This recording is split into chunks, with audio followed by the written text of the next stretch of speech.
Hello दोस्तों, नमस्कार। स्वागत है आप सबका आपके अपने यूट्यूब चैनल स्टडी कैफे पे। दोस्तों, होरन ग्लोबल 500 लिस्ट 2022 जारी की गई। दोस्तों, 2022 होरन ग्लोबल 500 लिस्ट हाल ही में जारी की गई, जिसमें भारत 5वें स्थान पर है। दोस्तों, हुरन ग्लोबल 500 लिस्ट दुनिया की टॉप 500 सबसे मूल्यवान गैर राज्य नियंत्रित कंपनियों का संकलन है। यह हुरन रिसर्च इंस्टीट्यूट द्वारा जारी किया गया है। इस सूची में कंपनियों को उनके कैपिटलाइजेशन, जो लिस्टेड कंपनीज हैं, और वैल्यूएशन, जो नॉन लिस्टेड कंपनी हैं, उनके आधार पर रैंक किया गया है। दोस्तों, हुरन ग्लोबल 500 सूची के 2022वें संस्करण में भारत 9वें स्थान से 5वें स्थान पर पहुंच गया है। देश में 20 कंपनियां हैं जिन्हें इस सूची में शामिल किया गया है। इन 20 कंपनियों में से 11 मुंबई में, 4 अहमदाबाद में और एक नोएडा, नई दिल्ली, बेंगलुरु और कोलकाता में स्थित हैं।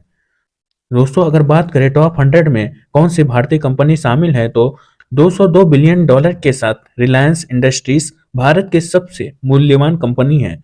इसके बाद टाटा कंसल्टेंसी सर्विसेज के पास 139 बिलियन वैल्यूएशन है और एचडीएफसी बैंक के पास $97 बिलियन वैल्यूएशन है।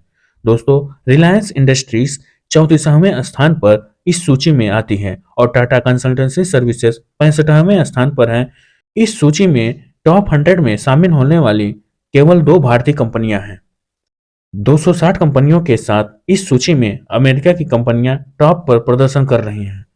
सूची में 35 कंपनियों के साथ चीन दूसरा सबसे अच्छा प्रदर्शन करने वाला देश है। इसके बाद जापान और यूनाइटेड किंगडम का स्थान है। भारत और कनाडा 5वें स्थान पर आ गए हैं। इन दोनों देशों में से प्रत्येक की सूची में 20 कंपनियां हैं। उन्होंने फ्रांस और जर्मनी को पीछे छोड़ दिया है। न्यूयॉर्क 31 कंपनियों का बेस है।